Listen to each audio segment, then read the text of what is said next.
when the world's too dark of a place to be, and you need an escape from reality. Open up those pages, it's sci-fi or fantasy, whatever genre you please. And join a book club, 'cause you won't read it on your own. Join a book club, so you'll be held accountable. It's just a means to an end, but you're doing it with your friends, so join the book club by DLC. Hello there, book clubbers! Welcome back to your weekly dance and reading extravaganza. I'm Jeff Kanata. I'm here with Lana Bashinsky. Hello, Lana. Hello, and what a couple chapters. Ooh. Gene Wolfe just taking a quick dip into horror genre so that Yes. I definitely did not have nightmares all night. So Salamanders and Alabaster. What's the other one called? Alzabos and bears. Oh my! I always say I don't do well with spooky. It was right there, right time. Finished the reading late. Time to snuggle and go to bed. Terrible nightmares. Oh no! Sorry. No, honestly, it's weird because I love reading horror, but this is the first time in a long time that I've had the immediate like, oh yeah, it got me. I dug these chapters. It was action-packed. It was exciting, but you're right, very horrific. We'll get to all that momentarily. We're doing chapters 9 through 16 of Sword of the Lictor. But first, we always like to start the show with a non-spoiler topic so that if you haven't caught up with us or, you didn't want to have nightmares this week, we can still chat and talk about something fun. Ideally, these topics sent in by you to dlcfeedback@gmail.com. And this time we got one sent in by Jason. Jason says, do you have any pets? Or have you ever had any pets, children, or items that you named after book or film characters? Lana Bashinsky. What do you say you? Yes. I guess book film, book first, but when I was in 7th grade, we had a family cat growing up. That was my mom's cat that my dad got from my mom when they were dating, and he was working a lot and she was home hanging out, and so he got her a little kitty that was named Finian after a play that they had the play that they had met in together, which is very sweet. And so Finny was always our cat growing up, and when Finny passed away, we didn't have pets for a long while. And then on I'll never forget, it was my 12th birthday, we had been talking like, oh man, I miss having a cat so much. It'd be so sweet for several years now. So it wasn't like, and this is the year we know it's going to be a pet. My parents sort of, I remember it was our birthday, me and my twin sister's birthday, Emily. My parents sort of had a parental urgency that was about haste, but you'd sort of associate with like those mornings when you're trying to get on the road for the road trip. And so it's supposed to be a fun day, but you got to get and do this thing exactly right now. So it was like, girls, get on the couch. We need you to be on the couch right now. And it's like, okay. But when it's your birthday, you're not expecting that tone to emerge. So you're like, oh, okay, it's couch time. Sit down. And my parents come walking out of their bedroom with 2 hat boxes, like a big circular box. And they sit us on the couch and they give us each a box. And despite then opening it to reveal live animals inside that clearly they just transported from their room to the couch. It was like, I don't know why this is so urgent and why you put this weirdly heavy box on my lap. Because the cats weren't moving around a bunch, but I should have opened the lid. 2 sweet little kitties for the birthday. They were semi-feral street cats that we had to, train to love us. But love us, they did. They eventually turned into like those types of cats that are just like so flexible. You can push them around, wear them around your neck like a sheep, like whatever. Or a hat in the hat box. Honestly, yes. There's definitely photos of me with the cats on my head. And because of their feral street cat nature, and also by the nature of me currently being in the play at school. We named them Oliver Twist and the Artful Dodger. So little Ollie and Dodger were cats growing that's up. so cute. And, what cute names. They were the best. It Oliver felt on Twist brand and the for their Artful little Dodger. attitude. And, That's that phenomenal. time of my life. I don't have anything that can compare to that. Those are brilliant and clever and delightful. We didn't really have pets growing up. My dad was anti-pet, and I am now anti-pet with my family as well. Just in it's not because I don't like pets. I like pets, fine. I like visiting pets. I love animals, but I don't want to own them. It's just too much. Yeah. But we ended up getting a pet very late I was like almost out the door to college when we got a pet, and it was a little dachshund, a little wiener dog that my dad got, I think, to placate my mom at some point. But we didn't name him after any. I remember hearing something that dogs are more likely to hear like an S or Z sound. I don't know where I heard that from, but so we named him Zachary Barker. Oh, Zachary Barker. So that wasn't based on anything, but I do have children, and I had to name those. And my son was conceived, I like to say, this is maybe a little TMI, but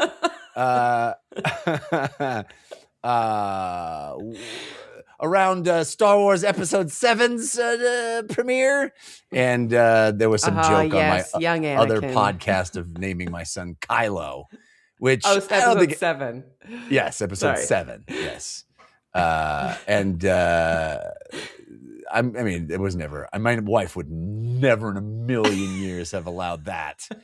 Nor would I have wanted to. Nor would it have been a good idea, especially with how I feel now about those films, which is not super positive. But Kylo, I think, is a kind of a cool name just in the abstract. But I did, seriously consider Ben as my son's name. His name is Jack. Which, maybe someday we can call him Whiskey Jack. Oh, it's a little premature for that. Semi-tragic. Pretty tragic. Well, not exactly, but just whiskey as a thing for my 9-year-old feels a little weird. But he's named Jack after my dad, Jack. So I don't have any good answers to this one, but I've always wanted to do that. I've always, be cool to have a pet named Karsa or something, that'd be cool. Right. But you just got to start telling people that your dad is a cowboy because he wanted to get a long little doggy. Ah, nice.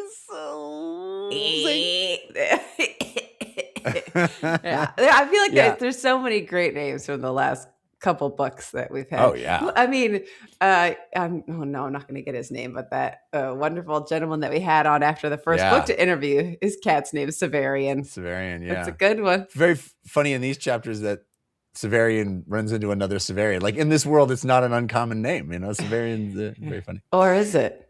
All right, let's get into it. Thank you. Who is that? Jason. Thank you, Jason, for sending in that topic. If you have a topic for us, we would love to get it. dlcfeedback@gmail.com is where you send it. All right. Spoilers starting now for chapter 9 of Sword of the Lictor. This chapter is entitled The Salamander. And we kick right into some action-y type stuff. Severian on his way out of the city because he has done something mysterious. We don't know what has gone down. Something he certainly thinks he's wanted for. Mm-hmm. But he is determined before he leaves Thrax to meet up with Dorcas one last time. She is still in the inn. So he's moving through the city, and he sees, the gates have been lowered. He's certain that they're after him, and he feels this kind of strange sensation of heat and fire, and he's moving through the city so fast that he bumps smack dab into a lady who's running the opposite direction. Yeah, his perfect memory has him not quite finding the way back to the inn. A few wrong turns. It's just it's dark. It's not a memory thing. It's a darkness thing. Yeah. It's night. Definitely not my perfect memory, of course. Yeah. Yes, but he slams into this woman who he recognizes as the innkeeper, and she is in quite a state. She's freaking out, saying that something has killed somebody she names that we have never met before. Some man, he burned him alive. He's dead, and she's freaking out. Severian's like, you're hysterical, you crazy lady. That's not happening. Let's get you back to the inn. And she's like, we do not want to go that way. And he's like, yeah. He's just being so patronizing and horrible. I know. It's so funny. But yes, so true. I like how there's a sequence that you referenced with his like perfect memory where he's like, I don't know. I really thought I was heading back to the inn, but I found myself far away from the inn. And then, later he's like, hey, can I take you back to the inn? It should be right around here. And she's like, too far. It's too far. It's hilarious. But it turns out he's like, is it one of the notules that's after? I know about the notules. No, it's some new terrifying monster. These soldiers arrive that are also hunting it. They're like cavalry soldiers on not horseback, but whatever alien animal. Some destrier. Yes, exactly. Astride some, beast.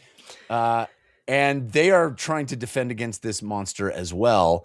It is like a fire monster kind of dealio. It's the way that he describes it is they're in the darkness of the night. He can just tell that it's present because of the heat that's there. He can't really see it, but then with the sort of soldiers and their lit weapons. Yeah, they have like laser weapons. Yeah, he's there's also a weird line in here that I pulled that I'm going to come right back to it after I describe what's happening.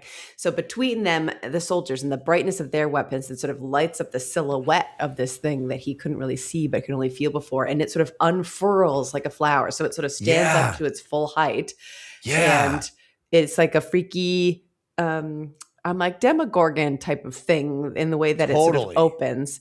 And where it opens is the heat of its heart. Fiery. Sorry. Yeah. I was imagining something from The Last of Us. Yeah. Like that, like a weird, like he says it unfolds like a flower. I don't know if if that's supposed to be more metaphorical in the unfolding or if it is actually supposed to look like a flower. But I'm thinking of like the weird, mushroom creatures from Last of Us. Yeah. That's what I had in my head. The clickers. You're right. Yeah. I picture that it's unfurling, but partially in like its posture of unfurling and becoming tall. But I also, the way that it describes sort of like the front side of it is actually looking bright and hot and too bright to even look at, that it must be unveiling itself in some way as well. Yes. So the cavalry members are trying to deal with it. Severian, the woman like faints, and he picks her up and he starts trucking away. And again, kind of makes these wrong turns. And instead of descending, they're on this high part of Thrax. And instead of descending down the road, he kind of arrives at this cliff. And there is a house there on this cliffside that probably pretty rad looking house that's like overhanging the cliff, literally like this cliffside overhanging cabin. Mm-hmm. And he busts through the door. There's a bunch of people living in there. He just kind of sprints past them. And I think doesn't he throw the woman down? He ends up in one dead end, and then the salamander, as we later learn it's being called, sort of has him trapped in the end of this street. Then he busts into the house, and then he's looking for a way through the house, but the house turns out it's the dead end of dead ends, where it's not even the cliff anymore. It's overhanging it. He puts the woman down. He throws away Terminus Est because he's like, it will boil and bubble up and it will be destroyed. So even if I'm killed, somebody could recover it and maybe return it to Master Palemon. So he's just gonna come what may. The time might be He's nigh. like, either I jump off this cliff or I have to fight this thing. So he turns to fight it, pulls out the claw. Oh yeah, which does nothing. It does bupkis for him. Yeah. But yeah, go ahead. Go ahead. No, go ahead. And he could see the salamander through the door, destroying the people who were in there. So their skin is boiling, like it is radiating heat. It's consuming the people in some capacity, and clearly trying to search for him is what it feels like, because it's sort of going through anything to continue following Severian in this way. And so it sees him in the other room. Severian's rooting at the claw, and Az is walking up to him because it is a wooden shack overhanging the cliff. The second that the creature steps on the part that's just the wooden shack part, it immediately burns right through it and falls too. I don't know if it's its doom, but in a flash of like Looney Tunes like colors, it's like beep, and like flame comes out of the hole and it is gone down the cliff. Yeah. Awesome sequence, I thought. I was in it, man. The burning up he's like, he saw this old crone just turn to ash, he's looking through the door and this like old crone just gets, immediately immolated is the word I was looking for. And it completely, and then the thing's walking toward him just like, whoop. And then he describes it as like, I thought the whole building was going to go tumbling over the edge. I thought I might fall through the hole, but neither of those things happened. I just kind of escaped. Grab the lady, grab the sword, got back out again. Yeah. Pretty awesome sequence. Yeah. I will say he several times talks about like trying to prop up the lady, but she keeps collapsing. And I was like, is he carrying around her dead body? But he's like, oh, women. She was just passed out. But he's like really ratcheted up the patronizing, condescending. Oh, yeah. Sexism in this book so far, that I'm like, I wouldn't be surprised if he's like, another silent treatment.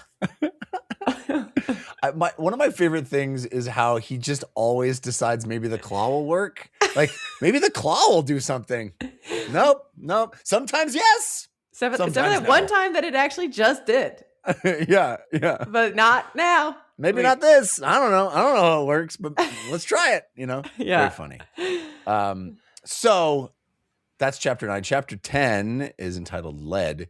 He makes his way back, picks up the innkeeper, brings her back to the inn. And I just have this, it's so funny. I have this, he's like, oh, I almost got killed by the giant flowery flame monster. Okay. Oh, let's just sit down, wait for Dorcas to wake up and get myself some thing to drink. And she's like, oh, hey, you always show. It's just so him like not mentioning the ordeal that he just went through and just kind of sitting there. And she's like, oh, that's creepy that you're sitting over me. He's like, yeah, babe. Yeah. How are you? Are you all right? And he's like, and she's like, yeah, it's kind of weird that you're always like looming over me. He's like, no, listen, I want to tell you about my job again. It's not, I'm good at my job. You don't understand. It's just so funny. They just pick right up where they left off. She's like, I smell burning. He's like, probably nothing. Well, I think he's even like, yeah, there's like a creature out there. But he doesn't say, oh, we got attacked by it. I was running away from it. It's just like, yeah, there's the cities. Things are happening. She's like, you seem as weirded out by the candle flame as I usually am about water. And he's like, yeah, just keep the fire away from me for a minute. I'm chilling. He's still like sizzling. yeah. I also love so he gets into the room. The last time we saw Dorcas, she's like not talking. She's clearly having a medical moment. And Severian's like, oh, silent treatment, babe. And she gets back and she's like, I know that you're not going to believe me. I couldn't talk because I was like dealing with something. I was incapable of speaking. And he's like, you get the sense that he's like, sure, babe, whatever you say. And she's like, don't you want to ask me about I saw something and it freaked me out. And then I like gave me lockjaw basically. She's And like, I he's was like- gagging on something the whole time. Yeah.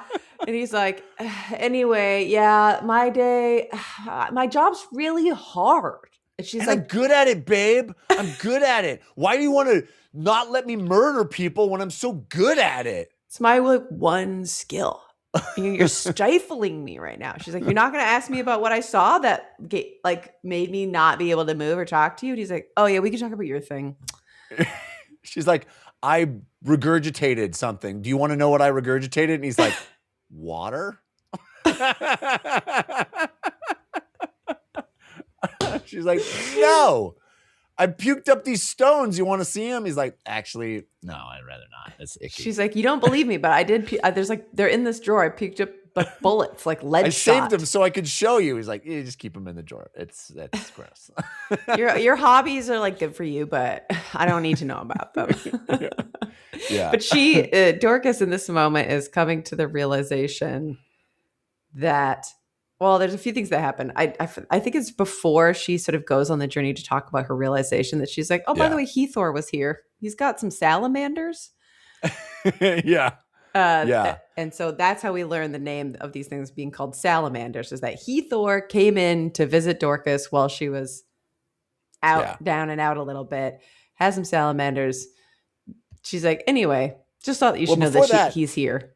Before that, she's like, give me some of that wine.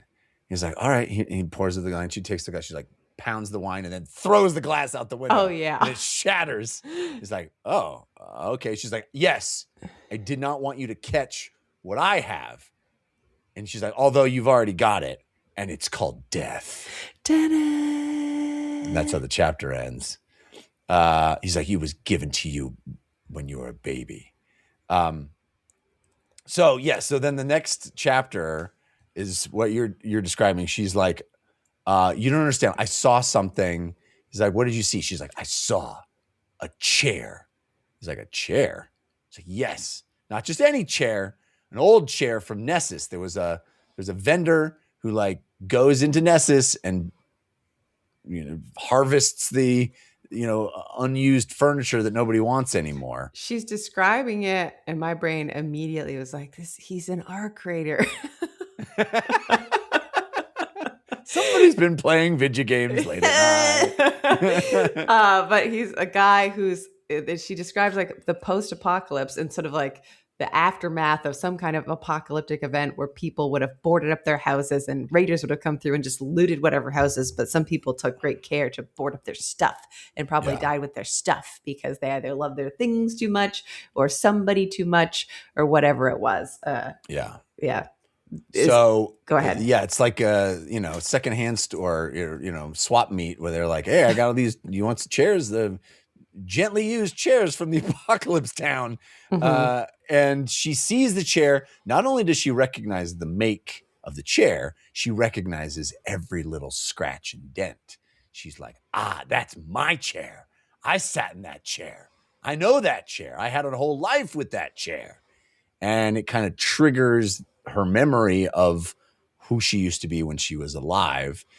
And Dorcas is like, remember that crazy bog where you found me? You know what they use that for? And he's like, kinda. And she's like, they bury people there. He's like, yeah. She's like, do you know how they sink them in the water? He's like, they put lead in their stomach. She's like, yeah, lead, like I puked up, dude. 2 and 2 is 4, bro. I was dead. I'm still dead. Mm-hmm. Her going through the whole realization of like, I'm a dead body. But then as a part of this, she talks through being like, it must be the claw. Yeah. It must be that the claw, she's the first person to like put the math together to say what the claw does. She was like, in these moments where you've seen something happen, it is like Father Anier's mirrors, but for time. And so it can manipulate time in such that you can move things around into a place where they existed in a different way. So when you're healing, she doesn't mention healing the kids' faces, I don't think, as Severi just did that. She wouldn't know. Right. But I forget what example she gives. When you're healing somebody, like Jonas, you are moving Yeah. to a point in time where he is almost healed. When you, I think I pulled a quote from this. When you revived that guy that you were so sure that you revived from death, you were moving back in time to a point in time where he was not quite dead yet. There's Yeah. all these different things of how the claw works. And Severian's like, sure, babe. He's like, doesn't. She's like, no. Let me show you. Do you have the claw? He's like, yeah. He puts it on the table. She's like, let me hold it. He's like, no, I'm not going to let you hold it. She's like, let me hold it. He's like, no, you're going to throw it out the window like the glass. And she's like, no, okay, yes, that's exactly what I was going to do. You got me. Got me. I shouldn't have thrown the glass. Shouldn't have telegraphed that move. Yeah. But she has not only put together the methodology around it, she's also put together her own history. She's like, I had a husband, I had a kid, I had a whole life. And I think that was a long time ago. And the kid might be a full-grown adult at this point or have kids of their own. And I want to go back to Nessus and find them. Yeah. And I think a lot of this is triggered because the chair is so old. Right. When she's looking at it, she's like, knows all these details, but the age of the chair is like, it must have been so long ago. And she resolves, I have to go back to Nessus. I have to go try and discover myself. Even if my kid is like old, maybe gone, there's something there and I have to go find it and I have to go alone. Yeah. And she's like, you can't come with me, but I'm going to need that money. Remember I gave you money. Remember that money that we both earned by being actors? Remember when we were put on that play, we made all that money and you said it was 50-50. Yeah, I'm going to need all of it. And he's like, okay, I'll give you all of it. And then this is when she's like, oh, BT dubs. Hethor just stopped by. Oh, this is when that happened. Oh. Yeah. She's like, Hethor stopped by earlier. Remember Hethor, your buddy? Remember him? He stopped by and he was talking about crazy beasts that he controls. He's got a whole bunch of alien creatures that he controls. In this moment, the way that she describes it, Severian sort of goes through his head and he's like, Hethor, interesting. These salamanders, they behave and they feel, and that sense of heat is so much like the nodules that Jonas described.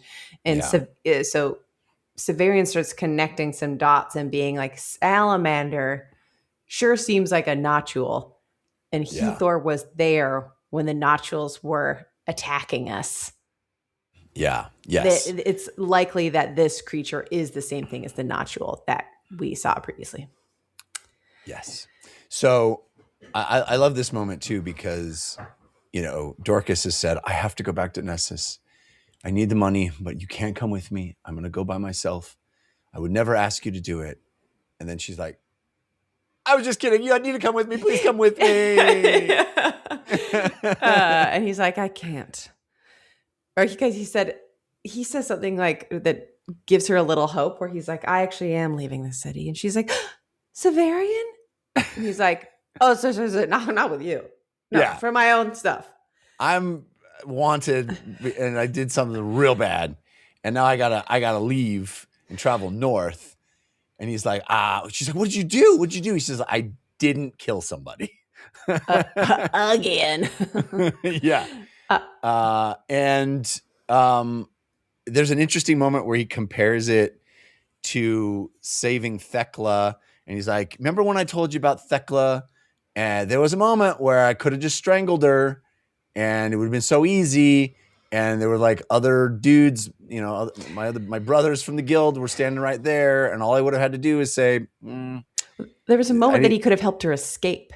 Right. It's like, and I had the excuse. I'm conflating the two. Yeah. I had the excuse. I could have just walked by and said that, Master Poleman wanted me to bring her to him. And I could have just walked by like the 5 guys who I kind of knew, but they kind of knew. And I just felt like they'd see right through me. And it's described that Thecla is like screaming in Severian's mind. Yes. That he could have just helped me escape the whole time. Yeah, but didn't. it's awesome. Little coward. Yeah. She's like, I didn't have to stab myself with a rusty knife. I didn't have to try and rip my own eyelids off. Yeah. But yes, what I was conflating was that he could have strangled Syriaca. It would have been so easy to strangle her. But he decides not to because of the Thecla thing. And he has, I think I pulled a little moment here where he compares the two and says, like sort of his guilt for what he did to Thecla. He plays out a different way here because he felt like they were the same moment. Yeah. It's interesting because there's like a little flashbacky through it. It was like a little topsy-turvy. Or does that happen in the next chapter? Next chapter is just like a full-on flashback chapter. Yeah, okay, he's great. like, yeah. It's very cool. He's like, let me tell you what happened. He goes, Yeah. and the next chapter starts. He's like, we were in this summer house. Summer house. And then it's like, and the next chapter starts. It's like the summer house was, it's full on flashback. But what's interesting about it is like this whole time we have this, right before he goes to help the kids, he's like, the guys are going to be after me.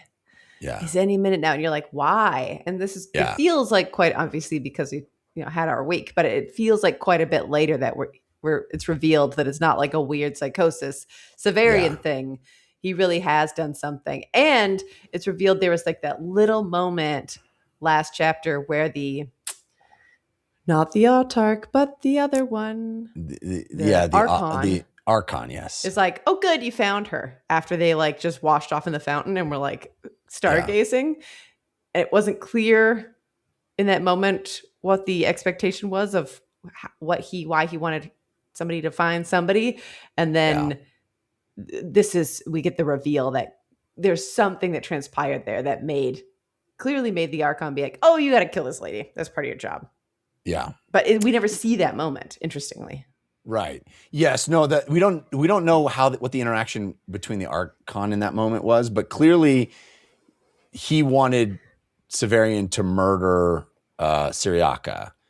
And, in the flashback, we have Severian being like, hey, Syriaca, I know you're not a Pellerine, but you are close enough to them that maybe you know where they are. And she's like, actually, I do know where they are, but please don't kill me.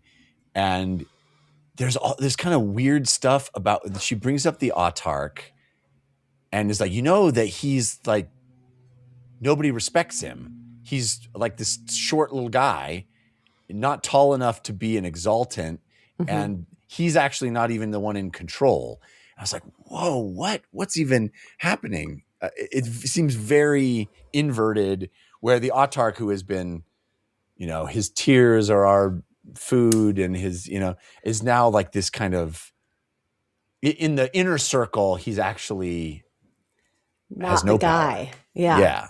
Yeah. It makes me be like, is everybody saying that been sarcastic this whole time? It's like, oh, the autarch whose piss is our wine. Yeah. Yeah. Interesting. Very interesting. It also, can I pause just for one quick aside of something else that was earlier that I'm like, did I totally misread this the whole time? But there was, I'm thinking of autarch and weird thing that happened because Vodalus was mentioned early on in these chapters, that when Severian mentions him, I'm like, I don't think that is what happened in my memory. In the Salamander chapter before Severian sees the salamander, he said he sees like a flash of light. And he goes, I knew nothing else to liken it to. I'd seen pistol fired at full potential that night in the necropolis when Vodalus resurrected the dead woman. A coherent beam of energy that has split the mist like lightning. It is not my recollection that Vodalus resurrected a dead woman. Yeah. They took a body. It is a weird verb. Yeah. Did they mean that they catch just... that? Yeah. They just unearthed it. Yeah. Right? And then took it away. So is it just like resurrecting by bringing it out of the dirt? Is that just a weird way of using that word? Or that seems tricky. That is tricky. That's interesting. I didn't catch it. It is I could totally believe what you just said, that it's just him kind of flourishing the notion of unearthing it using that verb, or even more sort of indicating that they were going to do the Thecla treatment, which is, eat it. Alzabo. Ingest it in some way to kind of resurrect the spirit of it inside them. Maybe that's what the implication is intended to be. But there's these two beats in particular being like, I'm like, did they resurrect her? And I didn't understand that there's something's happening. I thought it was to consume them. And then this with the Autarch being like, he's a little not respected guy. I'm like, both of those like subvert my understanding. Yeah. Totally subvert my understanding. And also that Severian is like, oh yeah, I totally get it. Yeah, when I met the Autarch, he seemed like a little pipsqueak too. And I'm like, really? I pictured like an exultant tall guy in yellow, not like, hey, Sevi. Well, I didn't get the sense either that Severian was like, this guy? I didn't, it was interesting. This book makes it change. You experience it as you read it, and then by the end of a section, your memory of the past is different because it has to be. It's just such a fascinating reading experience. Anyway, totally. Yeah. Anyway, Severian she's like, please don't kill me, please don't kill me, and he's like, well, what did you even do that was so wrong? She's like, I was like boinking so many dudes. It's like, all I did was cheat on my husband. And he's like, but nobody wants to kill you for that except your husband. Which I assume is the Archon. Which I assume is the Archon as well. But she doesn't specifically call that out. She's just like, I don't know. It's all very ambiguous. The implication feels like, except your husband, who seems like it could be the Archon. But then why would Severian say that in that way? If the Archon just told him to kill her, then he'd be like, why would he want to kill you for that?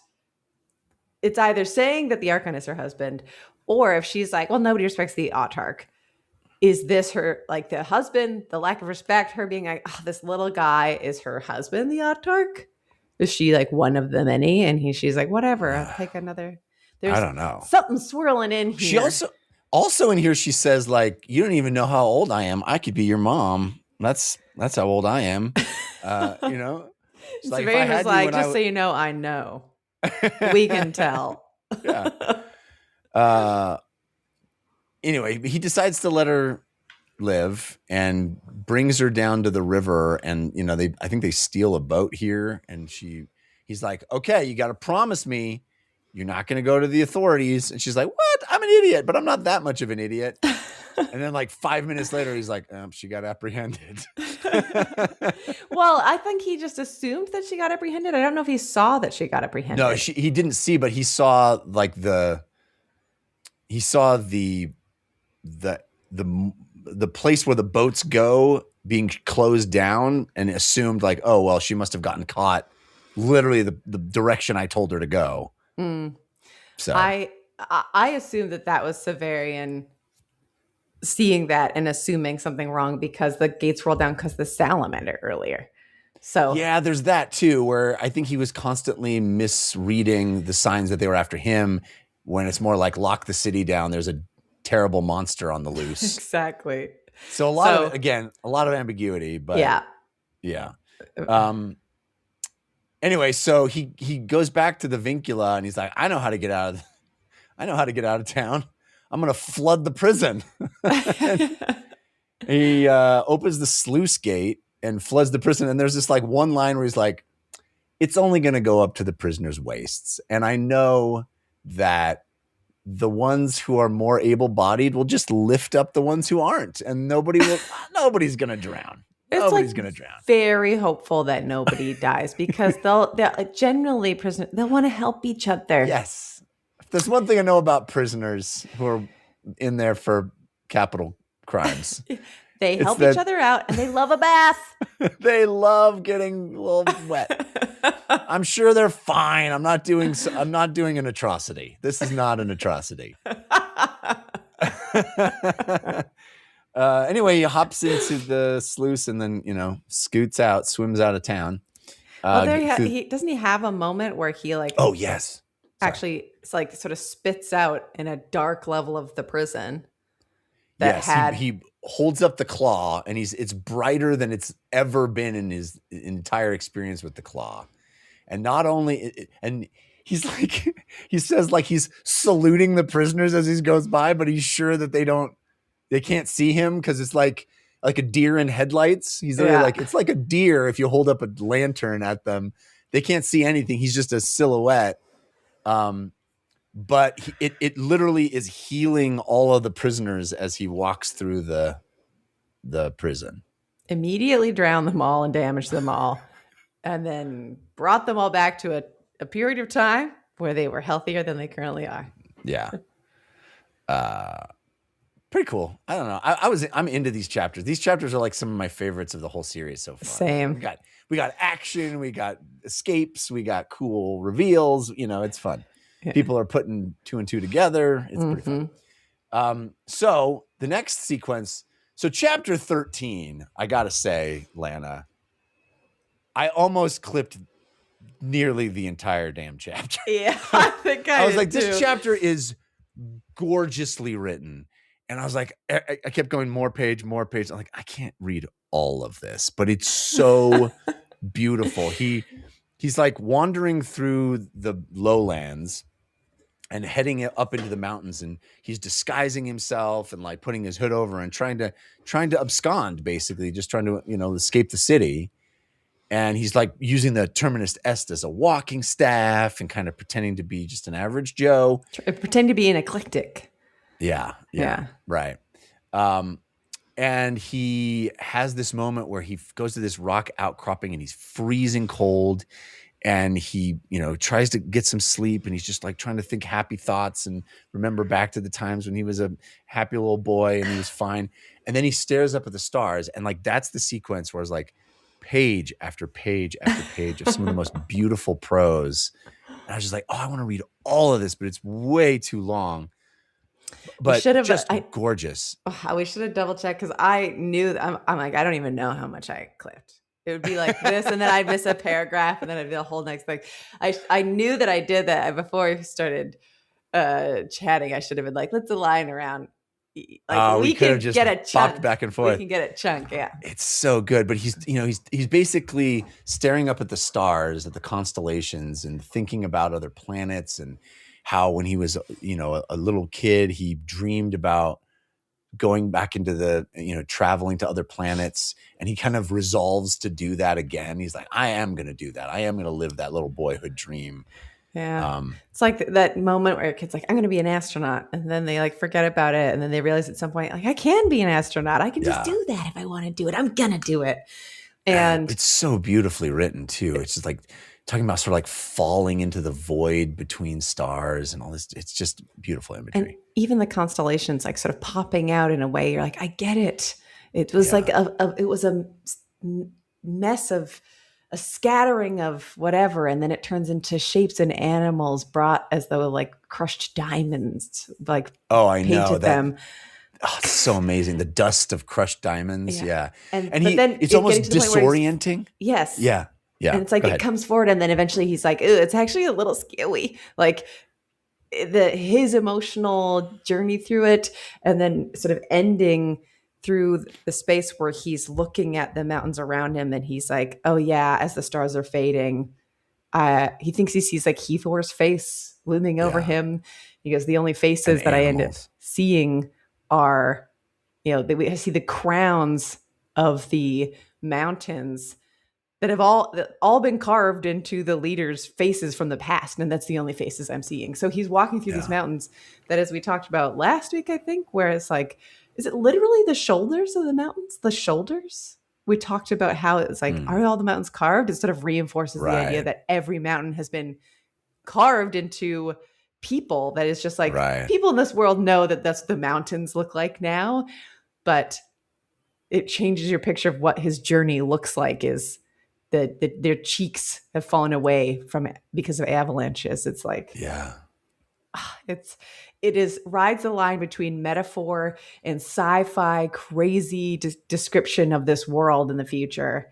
That it can be easy to sort of fall between it and not know which is which. You kind of can pick a side, and I pick the side where all the mountains are carved into people. I mean, and it's just an entire chapter of him just sort of musing, and nothing really happens other than he's just out in the woods, out in the mountain range. But it's something that I have very much desired in recent years. There's so much light pollution that you don't really get a sense of the stars in the cities that I've lived in. I lived in Los Angeles, I live in Denver now, and there's light pollution everywhere. But Denver, there's places you can go in the mountains that are a little more remote, and you can really see the panoply of stars, and I haven't done it, but I've always wanted to. There's like places you can go that are specifically designed like resorts to like stargaze. And I've always wanted to, spend the night somewhere that is free from light pollution, and you can just see the majesty of the heavens, really. Yeah. And it was so evocative the way he describes it. It's not just awe-inspiring. It's not just beautiful. It's almost overwhelming to him. Like he feels like he's falling into it. It is too much. And it's such a powerful notion to me. I was really moved by it. It's interesting to describe the journey that the character's on of looking up at the heavens and being inspired and being like, yeah, I had a dream.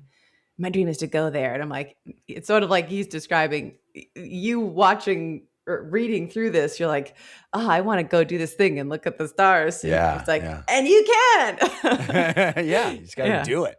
Yeah. Anyway, he sees, he starts, the next morning he starts walking down, finds a stream. He drinks from the stream, and he's like, I'm, nourished by nature, and follows the river, and sees smoke from a building, a little hut. He sees a little hut way in the distance. Yeah. And he's way up on the mountain ridge. Yeah. And there's like a moment where there's a sheer drop off. Yeah. He goes to hop over a log that is sort of cascaded along the river to go see if he can cross over. And he almost launches his body over the cliff, which is where he spots it. But again, his musing still on like, oh yeah, when the center of the earth had lava in it, it used to have plates that could separate things, and it would shift around, like the whole thing would shift around. And in this case, it dropped like a league sheer cut between the rifts of the mountain. Yeah, the fjord. Yeah, sheer walls. Pretty sweet. Really cool. And he encounters this, what seems to be, I don't know if it's actually a mosaic, like art, or if he's using that as a metaphor for just the sort of natural formation of the rock. I wasn't certain if it was actually like, intentionally artistically designed, or if it was just so beautiful he described it as a mosaic. But he kind of sees this thing on the side of the cliff, and then he goes into the forest and finds this dog. He's like, a puppy reminds me of my boy, my hideous monster bear dog. He ends up finding his way down in the mosaic because he finds a singular tread path, like a little switchback on the sheer cliff. So he's like, okay, so must be how they get around. When he gets up and he's like, I start hearing a dog, and I think of Triscally, my absolute freak. I know this dog is going to be exactly like my dog. But then what he describes does seem more like a normal dog and not like a giant freak of a dog. So I don't know if he's just like anything with four legs is a dog. I know, it's so if it funny. actually is another giant freak of an animal. I also got that impression that it's like a sort of a normal looking dog, but he's just so, my puppy who only had 3 legs and a hideous face and was half mangy and larger weird. Than I am. And yeah. Anyway, he follows the dog to this little cottage, this homestead, and he's like, hello, anybody home? And this woman and this boy appear at the doorway, and they invite him inside. And there's this kind of creepy old dude sitting by the fire, not kind of muttering to himself and being weird. And the woman says, "My husband will be home soon." And the little boy is like, "Hey, did you meet my sister Severa?" And the mom is like, "Shut up, quiet, be quiet, don't talk about her." And the boy's like, cowers in fear. And Severian's like, "Oh, I bet the little girl is hiding up in the loft." And the mom doesn't want me to know about her because she's probably even telling me she has a husband so that I won't try and do anything untoward. It's this moment where Severian is at the door being like, "I know how this looks. I'm nice. I'll work. Yeah. I'm not going to get you, but please, can I just have some food and sleep here? And then I'll get out of your hair." I understand that I'm 12 feet tall and dressed in the blackest black and look like a real creepo. And I am carrying the biggest sword anyone has ever seen, but I'll go fetch some water. And yeah, I've assaulted before and I'll assault again, but I won't to you Not right you. now. Yeah. I just need a vegetable. Yeah. And then also in this moment, or in this beat here right inside the door before Severian starts getting water and sort of helping out to make dinner, I forget the woman's name, but she's like, "Severian, shut up," or whatever she says. Yeah. And he's like, "What?" And then he looks, he's like, "Oh, you're calling your son Severian or Severian? Mine is Severian." Crazy. Quinky dink. Yeah. Question, is it a coinky dink, or is this entire little building manifest out of time from the claw and his little journey through the mountains? And this is Severian. That's him? Things to think about. I mean, I had that thought. I didn't have the thought that it was a little time travel. I had the thought that it was a weird, that it was him in some weird way, or him like projecting himself. But yeah, I mean, that is interesting. That could be.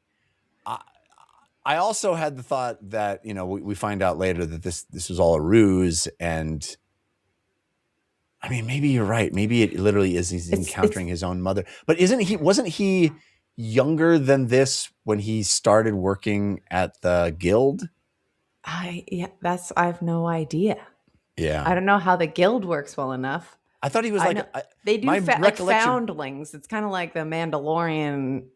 Yeah, but I thought it was like baby in a basket type foundlings. I thought it was like any kind of kids that they get. And sometimes it'd be babies because a prisoner might be pregnant. And if they have a baby, then they take the baby. And now the baby's a torturer. Right. But I just got the sense that it was like generally kids that they come across or they get somehow. But it's, other than it being kids that show up or are born to prisoners, it's kind of left open. Yeah. And just by the fact that it's like, this thing has some kind of time powers, but it's not like Severian's bopping around in time. It's like pulling things through time to him. And it seems to come from the times that anything has happened. It does seem like it comes to like a beckon to his need. Right. And so if he's like wandering around being like, "I'm so hungry, I gotta be able to eat, I gotta get off this mountain." Oh, there's one little random cabin with a kid named Severian in it. I love this theory. Yeah, I love it's possible. I don't know if we'd ever have an answer to. It's one of those things that could just be like, it's possible. Yeah. I just, Mr. Perfect Memory, wouldn't he remember being 9 or whatever this kid is? 8, 7? What is he? How old is he? I don't know. Yeah. But I do love the theory. Anyway, so he starts making himself at home. He starts shaving with Terminus Est. And she's like, "That's how you shave?" He's like, "Yeah, makes my arms strong. Also makes me feel more comfortable with the sword. It's like extension of myself." Anyway, there's also don't be creeped out. Yeah. There's also a few things even in this chapter that feels like things jump a bit. That made me feel timey-wimey about it. And they're like, he's like there and he's like, "I can get water." And then suddenly she's like, "Doesn't your arm get tired from that?" It's like one sentence to another. There's like weird little jumps that haven't been present in the last few chapters or in this book so far that made me be like, what? Yeah, like he's all of a sudden he's almost the father figure in this. I mean, we find out what happened to the father later, but Yeah, he becomes very domestic very fast. Yeah. Interesting. I love the theory. I really Mhm. do. Anyway, there's movement in the rafters that he notices. Well, just And before oh no, you're right. He notices it, but he's like, I'll keep that in mind for later. that's right. Hmm. Then so chapter 15 starts, and they all sit down for dinner. The boy, the mother, the grandfather, Severian. The woman's name is Casdo, by the way. Yeah, Casdo. Casto. And she's still freaking out that her husband hasn't come back yet. And she's like, you know what? I'm going to go out and find him. I'm going to go out and get him.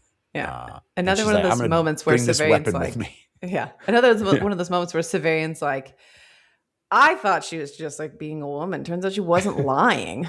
So Yeah. she really does have a husband she cares about. Weird. Yeah. Yeah. And so she leaves, and Severian's like, hey, kid, you want to see my sword? You want to see my sick sword? And the kid's like, there's a girl who visited and stayed overnight. And Severian's like, oh, your sister Severa, you should go get her. Get her from the loft. And Severian's like, okay. And he goes up the ladder into the attic. And then the old guy starts weaving this story that I'm like, why are we learning this? He just starts like monologuing in this very stream of consciousness kind of delirious fashion. It's a story about this artist that was his boyhood friend. Oh, this is another thing. So this was the artist, I believe it was the same artist who the curator was like, there's a painting of me in here somewhere. And so his boyhood friend is like, oh yeah, the same artist who was painting the curator, and the curator said there's a painting of me somewhere in here. He's referencing, and he's like, there's this artist who used to paint himself all the time. Which to me is maybe there's either a connection to like, oh, the curator actually just is intended on being that artist, and there's like, again, some timey-wiminess to it. Interesting. Or he's friends with the curator. There's some connection to the curator here who also told a story about the same artist and being painted by that artist, which to me was the main connection here. I'd have to reread the story again to be like, yeah, what, like any specific details in it that we might be able to pull through it. But the main thing I took, and that was another reason why I was like, this house is important in some way, was that immediate connection to the curator and the house absolute. Yeah. Well, that's interesting, because when we were in the gardens of whatever it's called, and we, they found that other thing that was out of time, where he was, the hut with the 3 people in it that were, I mean, that was another moment. And maybe that's also the claw, like yanking something out of time. That's interesting. I like your theory. This is why I like doing the show with you, Lana, because I'm just like, meow, over my head. And you're catching this stuff. I'm glad you brought up the hut, because I also was like, what was the makeup of the people in the hut? There's like a weird naked guy or whatever. Yeah, it's like a weird older guy and a lady, and maybe it's the same kind of dynamic. Maybe it's the same people. I'd have to go back and remember their names, but it was hard not to be like hut in the woods, hut in the jungle, and then talking about the painting curator guy. Interesting. There's connections. The red yarn is up, but no, I don't. Well, the neurons haven't fired. Next moment, I was like, a total Lana moment, because Agia comes down.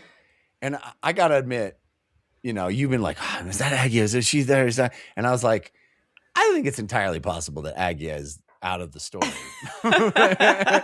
Boy, was I wrong, as usual, because she descends from the loft, the rafters, and we literally have that. What? She descends from the rafters, slang and rang.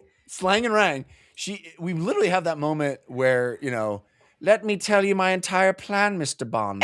That it's literally like, it all comes out, and Severian has put stuff together that he hasn't revealed to the reader yet.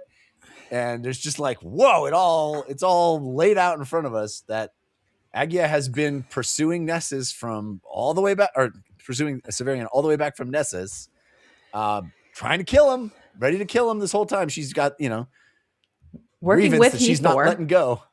Working with Hethor. That's right. Hethor is the guy that she references in like the first scene, early in this first scenes, the first book where Severian meets Agia, of like, I have an older guy, he'll do whatever I want because I have sex with him. Yeah. And she's like, if I didn't do that, he probably wouldn't have done anything, but he will. And so he does anything for me. And so he's been chasing you this whole time. And Severian's like, yeah, but he's also like obsessed with me, kind of. And there's like a weirdness about Hethor there that I couldn't put together. I'm also just remembering that when Agia was talking about Hethor, her and Severian were talking about eyes, and Hethor's eyes, she describes it as looking dead to her and like stone. And Severian's like, when he watches me, when I'm doing my Carnifex stuff, his eyes are dancing and glittering almost with light. And to me, I'm like, Hethor is a cyborg. Hethor is the Ottar. I mean, he basically just lays it all out. He's like, yeah, this dude, he's got all these alien creatures under his control. Yeah. And he relates it to Jonas. He's like, yes, they're both starfaring spaceman dudes. And I knew it. I connected the dots. I knew Hethor was not just some super fan. And he's like, they're both sailors aboard these spacefaring, ships. And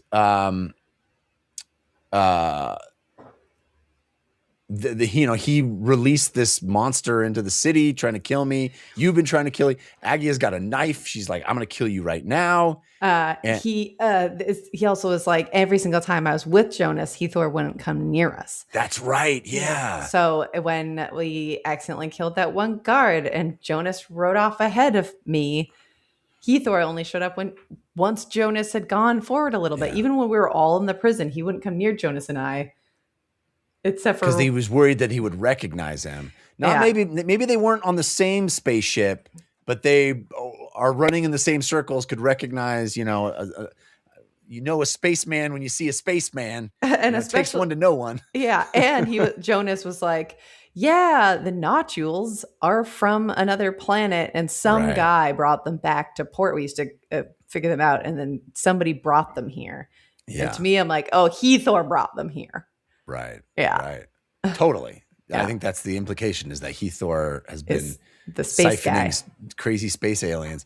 And there's this like notion that all of the animals on Earth were wiped out, and that there was some plan to repopulate this planet with aliens from other planets, like seed the planet with all these other aliens. A lot happens in the Dr. Evil beat here of being like, and I actually knew that. And then also I'll tell you this, and I actually knew that too. Yeah. It's like very funny moment. Well, the thing that I don't understand is, what does Agia, like the fact that she even comes down at all because the boy comes and summons her, and she's got a knife, and Severian's got Terminus Est. He's like, what does she think she's going to be able to do here? He's not vulnerable in any new way that makes her feel like she has the upper hand, right? But so when she comes down, I think Severian genuinely is like, get your sister. I'm not going to attack her. Right. And then Aggie is like, Severian knows it's me. So she comes down and is like, I know that you know it's me. And Severian's like, yeah, of course I did. Yeah. But he's like not surprised to see her either. She's like, I know you've been following me since Nessus. I know you and Hethor are up. It's like, it's a very, for something that is to the reader, I thought, so dun, dun, dun. It didn't feel like that from his perspective, but also even the fact that he's like, I'm lost in the wilderness. I went through over top of these mountains. I found this one random hut. And Aggie's like, I knew you'd come this way. So I went a shortcut. Yeah. It's all like, now surreal. We have any inkling of what the claw does, I'm like, it's claws. It's clawishness. It's claw. Claws just organizing events. I mean, maybe this is the falling backward into being the autarch thing that he literally starts the entire series with. Is just the claw like conspired to create events that would do it. Yeah. Interesting. But the other thing I think is interesting here and sort of sets up the tension for the next sort of fight that happens is he's like, yeah, I don't know what Aggie thinks she's doing. I have Terminus S, but it is so cramped in here. I can't actually swing Terminus S around. Yeah. And Terminus S is a swinging, chopping weapon, not a stabbing, impaling got weapon. A flat tip. Yeah. Yeah. Not a poker. Not a pokey pokes. Yeah. Anyway, so she is like, haha, and tries to attack him with the knife. And he blocks it with shutters, as one does. So it starts raining outside, right? And Casto goes over to close the shutters because it feels like it's like supernatural rain. It feels like it's the rain of an alien approaching or something. Well, so Severian and Aggie are having a standoff. Casto comes back in after searching for her husband. Yeah. Shuts the door behind her and is kind of like, what? You said that he was gonna, but is it Severian? What? Yeah. And they're like, everything's fine. And she's kind of like, he seems like a good guy. Yeah. Because he doesn't stop anything. And then she's sort of trying to close things off as Aggie attacks Severian, blocking her blow with the shutters. That it's like have a wood veneer, but are actually like bunker metal shutters underneath the wood veneer. Yeah. And so she doesn't quite crack through it, but it sort of breaks the shutters off the thing. And then immediately Casto's like, unnatural rain. I didn't think it'd come so early. And they're like, didn't think what would come so early. And she starts trying to board up the house and puts the shutters on backwards with the dagger, the boomerang dagger on the outside. Yeah. So he's like, you just put the weapon, you just gave a weapon to the enemy. And she's like, oh, it doesn't need a knife. Yeah. But yeah, so Severian like goes over to help her, and then that's why he's like, okay, so chapter 16, the Alzabo. Right, yeah, she's shuttering things up. He has the shutters. Sorry. He like goes over to help her do it, and he turns his back on Aggie, and she's like, ha ha, and he turns and blocks it. Yeah. So then there's this raging storm outside, lightning striking. We have this very dramatic, cool scene of lightning striking outside. I mean, it's Dawn of the Dead. It's literally like boarding up the building. There's something outside, lightning crashing. Severian sees the light coming through the little crack at the bottom of the door, but there's it's not even. He sees that there's actually not a consistent there. Very cinematic. It's very cinematic, and the way that it's written, I'm like, oh yeah, there's a weird storm. Something's happening. Something's going to be outside, whatever. Something about the moment where Severian's like, the line that I saw with the lightning flash was a broken line. Yeah. Something was standing on the step and like close enough that it's like at the door. It was my horror radar went from like 2 to 1,000 in the single sentence. And I'm like, oh no, it's freaky. Like how quickly. Even more freaky because then it starts talking in these weird voices and it's like a little child's voice like, let me in, mother. Let me in. Can't you just open the door and let me in? And Severian's like, don't let it in. Sorry your daughter was murdered, but that ain't her. It's like that level of horror movie all of a sudden. I'm getting chills immediately because the chapter title is called The Alzabo, which I'm pretty sure the first time that when they're doing the chapter where they're eating Thecla or whatever is also called The Alzabo, but it's like, and this is what happens. Isn't there like a weird beast somewhere that like eats kids and it'll come talk to you? But it's like, ooh, it's like a cryptid such that you're like, is this really happening? Is he actually Thecla? And it's like, no, he really is, which is then the implicit. And that means that creature's a real creature. And now here's the creature and it's freaky. Oh, so freaky. It's so good. Yes. So, Casdo tells him that, Severa had been, missing for several days before and that her husband Beacon went out to pursue it. And he's like, they both dead. They both inside that beast now. And he's like, oh, it's an Alzabo. And Aggie is like, yeah. You want to tell him your history with the Alzabo, Mr. got a lady inside you, bro. It's so funny how she's just like blowing up his spot. He's like, I'm going to help you. Don't worry. I will defend you. And there's this lady in the back like, hey, idiot. You like these creatures, don't you? You eat them for lunch sometimes. You're kind of like one of them more than you are one of us, maybe. The dynamic is so rad because it's like this intense thing where he's like, I shall defend you. I'm sorry your family has been hurt, but no one else dies today. And then there's ladies like, but you're bad too. It's just like this very funny dynamic.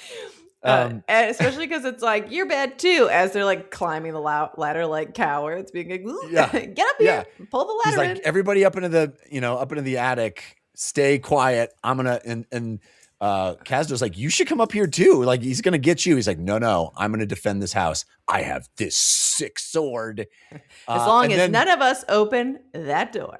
Yeah, and then the voice from behind is like, honey, it's your husband speaking. Time to let me in. And Kazdo's like, oh, Beacon's back. Everybody, it's cool. Everything's cool. Yeah. But it is not Beacon. It is an enormous four-legged monster from Lana's nightmares. Jaws that could, bite through a human head as a human might bite through an apple, as it's described. I love the description of the shoulders being higher than the head. Yeah. Like the hulking shoulders with fur on them and the head lower than the shoulders, But it's got four legs and just massive beast that's like talks in a little kid voice. It's just like the creepiest thing ever. It's so creepy, but also it's not like it bursts in and starts like tearing the place apart. It like shuffles in and is like eventually it's a like convo. It doesn't like the light or something like that, or it can't move in the light. There's some relationship with the light, which is like there's barely embers in the fireplace to give it enough light for Severian to see.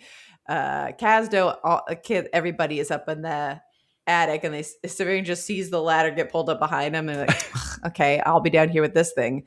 And this thing, it doesn't just talk in the voices, but it temporarily has like those beings as Thekla. But they're not talking as them or like their personality of them. It has a malicious use of their voice and their memories to be like, oh, it'll be dark soon. When it's dark and you're tired, that's it. I'll have you. Yeah. And you'll be here with us too. I'm the most patient monster of all. I mean, it's literally the monster under the bed, right? It's like, I'll just wait here until it's nighttime. It's too dark for you to. And they're like circling each other. And the husband's voice is like, I want them to join me. I want them to, this is great in here. Like, I want them to be consumed as well. So we're all inside together. We can be reunited as a family.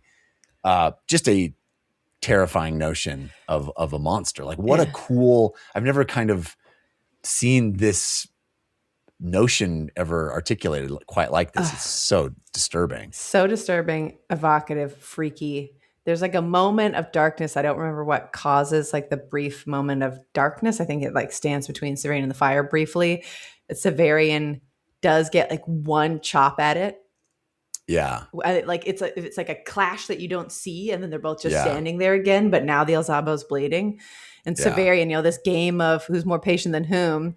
Severian being like, daylight's going to be here. I'm actually fine with just waiting here. You're bleeding out. You're getting weaker and weaker. And eventually you won't be able to do anything about this. You want to wait all night? He breaks up a chair, throws it on the fire. He's like, there's going to be light all night, baby. Yeah. I'll wait here. It's fine. And he is able to sort of persuade this thing. He's like, I'm not going to hunt you down in the daytime. I'm not going to do anything to stop you from coming back here. And I'm going to leave. So I won't be defending this place anymore after tonight because they brought the ladder behind them. They can all die as far as I care. Yeah. So if you leave now, you can come back and this is going to be easy pickings. But if you do this right now, you are going to bleed out and I will kill you. And the El Zabo's like, promise? All right, deal. Sounds good. I'll see you. And pieces out. And so Severian's like, all right, I'm gonna get that Aggie finally once. Oh, she got away again. And she took the boomerang. Bento knife. Yeah. Yeah. It's such a cool reveal of he finds the little hole that she climbed through, and then he goes around to the shutters and like, nope, she took the knife too. Yeah. Pretty rad. Pretty rad. The chapter was so tense, so fun. All the chapters. Great read this week. Wow. So much information. Rocking on all cylinders, just like pulse pounding, excitement, fun stuff. I really, really enjoyed these chapters a lot. Yeah. Yeah. And beautiful prose, like moments of stargazing and like it wasn't just all action. It was really just wonderful stuff. Yeah. So good. All right. So we got some of our favorite quotes to read you. Other than like literally all of chapter 13, I think I only had 2 little bits. I had so many smallish quotes. Yeah. Oh yeah, this one's interesting because it's before Severian ends up talking with Dorcas. This had like a little bit in it that felt like a hint at the claw before he really got what the claw was, but I thought it was cool. This is him being chased by the salamander, or I guess seeing the salamander sort of for the first time. The hostess of the duck's nest slumped against me, and I, not wishing to lose her, supported her with my free arm. I think it's seeking living heat, I told her. It should go for the destriers or we'll get away. Just as I spoke, it turned toward us. I have already said that from behind, when it opened itself toward the demarchy, it seemed a reptilian flower. That impression persisted now when we saw it in its full terror and glory, but it was joined by 2 others. The first was the sensation of intense and otherworldly heat. It seemed a reptile still, but a reptile that burned in a way never known on Earth, as though some desert asp had dropped into a sphere of snow. The second was of raggedness fluttering in a wind that was not of air. It seemed to blossom still, but it was a blossom whose petals of white and pale yellow and flame had been tattered by some monstrous tempest born in its own heart. In all these impressions, surrounding them and infusing them was a horror I cannot describe. It drew all resolution and strength from me, so that for the moment I could neither flee nor attack it. The creature and I seemed fixed in a matrix of time that had nothing to do with anything that had gone before or since, and that, since it held us who were only its only occupants immobile, could be altered by nothing. I'm going to read the last sentence again. Sorry. The creature and I seemed fixed in a matrix of time that had nothing to do with anything that had gone before or since, and that, since it held us who were its only occupants immobile, could be altered by nothing. It's so cool. I love the phrase, a reptilian flower. Like, what even is that? It's just such a cool, evocative, a reptilian flower. It's just, it's wild. Everything alien, everything freaky. Yeah. These feelings have never existed before on this planet. Yeah. So cool. Yeah. Yeah. Here's a short one. This is that moment where Severian talks about his decision not to kill Syriaca. And kind of equating it to Thecla. He says, just as the room of the Inquisitor in Dr. Talos's play, with its high judicial bench, lurked somewhere at the lowest level of the House Absolute, so we have each of us in the dustiest cellars of our minds a counter at which we strive to repay the debts of the past with a debased currency of the present. At that counter, I tendered Syriaca's life in payment for Thecla's. Oh, I pulled that too. What a gorgeous description. We all have this counter in our minds where we pay one thing for the next. Just stunning. Something I'm realizing through all of this is like there's so many time little motifs through it. Another quote that I pulled has sort of it's a out of reality kind of feeling. Just a short one of Severian talking to Dorcas. She was staring at the low ceiling, and I had the feeling that there was another Severian there. The kind and even noble Severian who existed only in Dorcas' mind. All of us, I suppose, when we think we are talking most intimately to someone else, are actually addressing an image we have of the person to whom we believe we speak.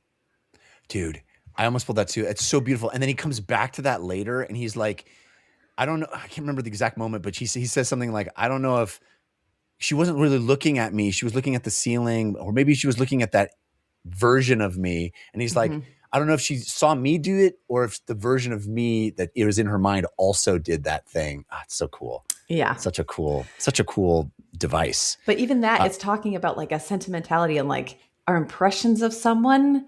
Yeah. But then we have these multiple Severians of like this kid. Yes. Like it's layers on layers. Here, this is the last one that I pulled.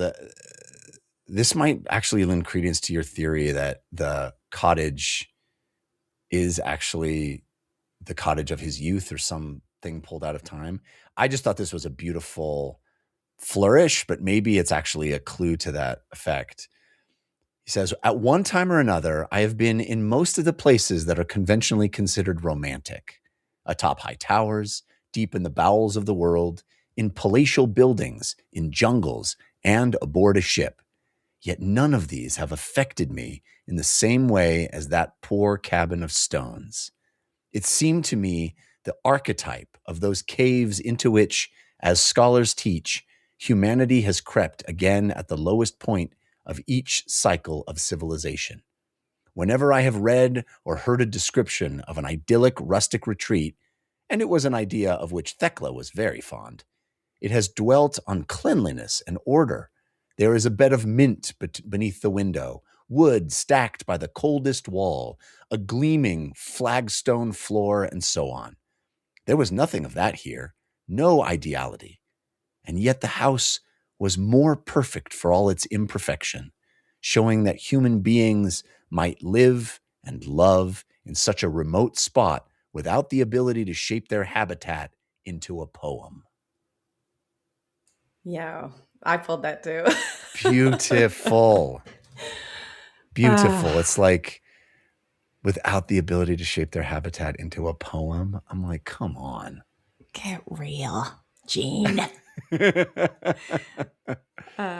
I do have one last longer quote that I wasn't going to read, but now do it. And this is, I'm just making sure it's not attached to the one you just said. It's not. This is Severian looking up at the sky. It's just so cool.